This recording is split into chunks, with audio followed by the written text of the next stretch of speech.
Hello there, this is Richard from Death and Service, bringing you another video diary. Today coming from the tranquil Holy Cross Church in Sampford Arundel in Somerset.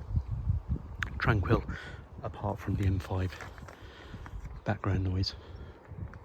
Peaceful little village tucked away and home to a couple of First World War war graves. One of those being the tragic tale of Reverend Sweet, who served in the Army Chaplain Corps, got married, came to Britain with his new wife for their honeymoon, went off to Oxford and died in a boating accident literally the following day. That's the story you can find on the Death and Service website, so deathandservice.co.uk.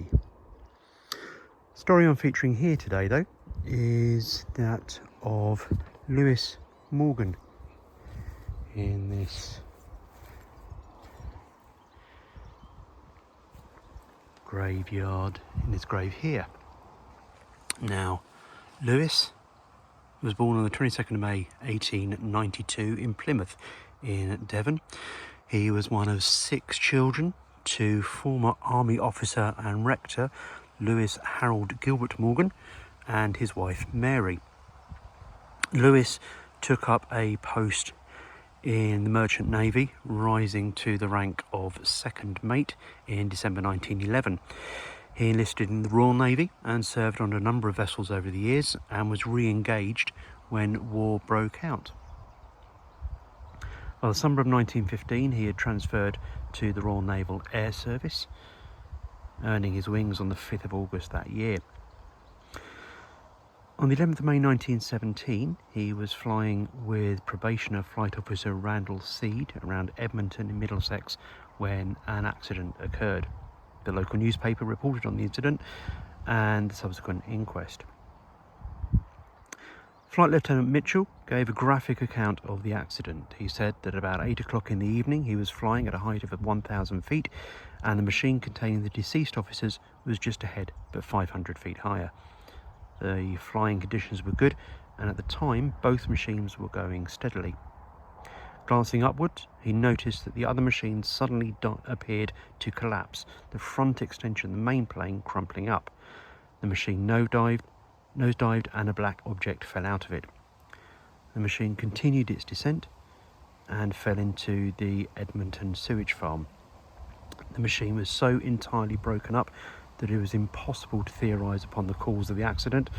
Morgan was said to have fallen on a concrete path. The deaths were instantaneous.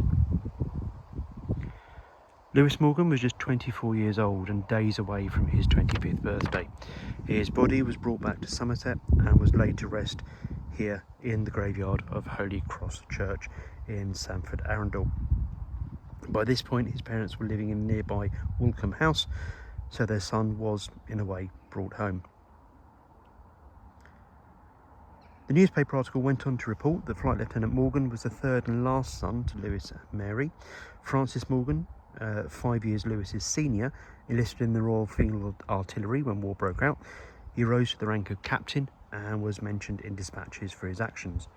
He was killed in the Dardanelles on the 2nd of May 1915 at the age of 28. Walter Morgan was a year younger than Lewis. He also played his part in the First World War, joining the South Lancashire Regiment and rising to the rank of second lieutenant. Walter was also sent to fight at Gallipoli, and this is where he lost his life. He was killed just 3 months after Francis on the 9th of August 1915. He was just 22 years of age. The loss of 3 sons in 2 years was to take a further toll on the Morgan family. Mary had suffered from poor health for a while, and the deaths of Francis, Walter and Lewis proved too much. She passed away at home on the 15th of July 1917, aged just 56 years old. Mary was laid to rest here in the family plot next to her son, Lewis.